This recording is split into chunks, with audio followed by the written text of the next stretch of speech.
हमारे बीच में ऐसे ही एक सजग साथी जो निरंतर सरगुजा जिले में, सरगुजा संभाग में बल्कि पूरे प्रदेश में घूम घूम कर पत्रकारिता कर रहे हैं, नई अलग जगा रहे हैं, नया प्रयास कर रहे हैं।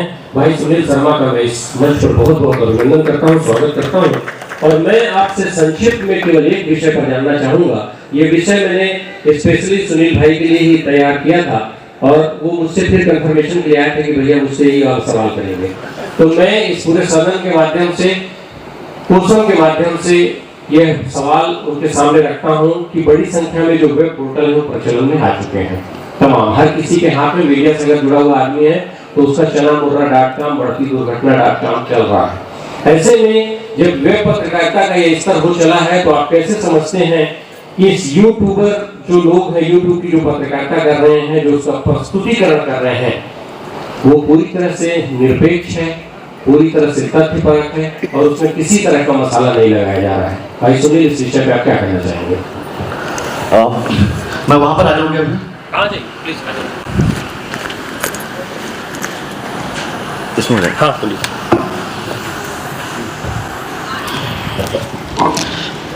सबसे पहले कोसम की टीम को बहुत बहुत धन्यवाद। और यहाँ पर बोलना मुझे इसलिए उचित लगा क्योंकि मैं सबसे छोटा हूँ और काफ़ी वरिष्ठ हमारे यहाँ पर बैठे हुए हैं, तो मुझे ये नहीं अच्छा लगा कि मैं उनके सामने बैठकर बातें करूँ, अपनी बातों को रखूँ यहाँ पर से। और जैसा एक भैया आपने पूछा मीडिया बनाम सोशल मीडिया, तो सबसे पहले ये सवाल आया क्यों और सोशल मीडिया को लाया कौन? इसको लाया है जनता ने। जब लोगों ने देखा, जब देश की जनता ने देखा, नागरिक ने देखा कि जो मीडिया है, जो मेन स्ट्रीम मीडिया है, वो अपना काम ईमानदारी से नहीं कर रहा है, तो वो लोग सोशल मीडिया पे गए। और जब उन्होंने देखा कि उनकी बातें, उनके हक की बातें कौन उठा रहा है? सोशल मीडिया उठा रहा है। मेन स्ट्रीम की मीडिया कभी भी, जैसा कि भैया ने बताया अभी, पारगिल भैया ने, कि वो इतने सारे चैनलों से जुड़े हुए हैं, इसके बाद भी वो खबर भेजते हैं, खबर चलती नहीं है। ये हमारा भी एक्सपीरियंस है, हमने देखा है चीज़ों को।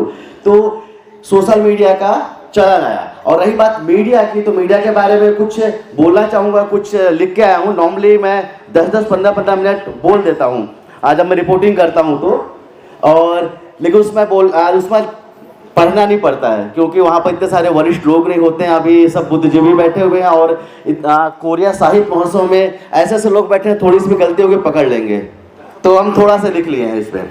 तो लेकिन चले थोड़ा सा बताता हूँ मीडिया की हालात क्या है। मेरे मस्तिष्क के किसी कोने पे एक वर्ड है कि जो मीडिया को होना चाहिए उसको सत्ता के विपरीत होना चाहिए और कहीं ना कहीं विपक्ष की भूमिका पे होना चाहिए। अभी प्रतिपक्ष चल रहा है और क्या श्राद्ध का कार्यक्रम हमारे घर पे रखा हुआ था, तो एक हमारे यहाँ पंडित जी आए तो बोले कि क्या हुआ, हमको लाला बोलते हैं, क्या हुआ लाला, पार्टी चेंज कर दिए क्या? क्योंकि उस समय कांग्रेस के शासन थी तो हम उनके अपोजिट में बोल रहे थे, बीजेपी के शासन है तो उनके अपोजिट में, अभी हम कांग्रेस के लिए बोल रहे हैं। तो कहीं ना कहीं जो मीडिया है उसको कहीं ना कहीं विपक्ष के तौर पर होना चाहिए, विपक्ष की भूमिका निभानी चाहिए, पहली चीज़। और दूसरी चीज़, जो सोशल मीडिया क्यों आया उसके पीछे का एक कारण है डर। ये जो डर है कहीं ना कहीं सभी के माइंड पे बैठा दिया गया। जब मैं रिपोर्टिंग करता हूँ तो मुझे बोला जाता है कि ये तो बहुत बड़े नेता हैं, मत बोलिए, ये आप वहाँ पर मत जाइए। तो क्या हो रहा है कि हम डर को फैला रहे हैं।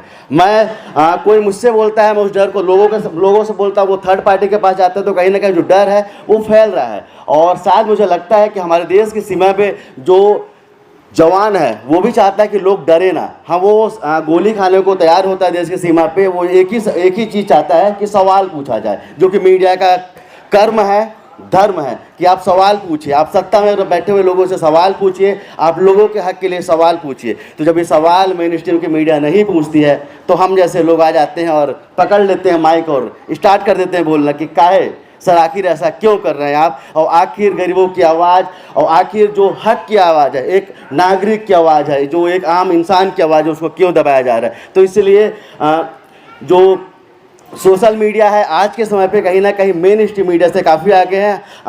और मैं धन्यवाद करता हूँ आपका भी सर सिमो सर का कि आपने हमें मौका दिया सर, और खबरें देखते हैं और जहाँ तक हमारे कोरियावासी भी देखते हैं। तो ये जो वक्त ये जो एक चीज़ जो निकल के आती है वो है सवाल। हमें सवाल करना होगा और मेन स्ट्रीम मीडिया को, यूट्यूबर्स को और कहीं ना कहीं सोशल मीडिया में जितने भी लोग हैं उनको सवाल करना होगा, सिस्टम से सवाल करना होगा। क्योंकि जब हम सवाल करेंगे तो हम सबसे पहले सवाल करने के लिए हमको जानना पड़ेगा, हमको कई सारी जानकारियाँ एकत्रित करनी पड़ेगी, उसके बाद हम सवाल पूछेंगे। मतलब स्पष्ट है कि सवाल पूछने के पहले आपको खुद जागरूक होना पड़ेगा। आप जागरूक होंगे तो सवाल पूछ पाएंगे सिस्टम से। तो चलिए, मुझे लगता है कि जो अभी के हालात पे जो सोशल मीडिया का जो क्रेज है वो कहीं ना कहीं मेन स्ट्रीम मीडिया से आगे, क्योंकि मीडिया की जो क्रेडिबिलिटी है वो कहीं ना कहीं हाशिए पे चली गई है। और आपने इसका एग्जाम्पल देखा होगा, अभी लोकसभा चुनाव हुए हैं तो जिस तरह से वन साइडेड खबरें चलती थी, कहीं लहर बताया जा रहा है, जहाँ पर लहर नहीं होती तो बोलते हैं यहाँ तो कांटे का मुकाबला। ये नहीं बोला जाता कि लहर कमज़ोर है, ये नहीं बोले जा रहा है मेन स्ट्रीम मीडिया पे।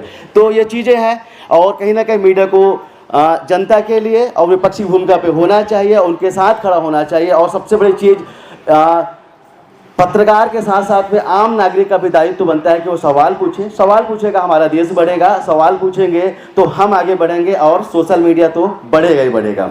धन्यवाद। जय हिंद।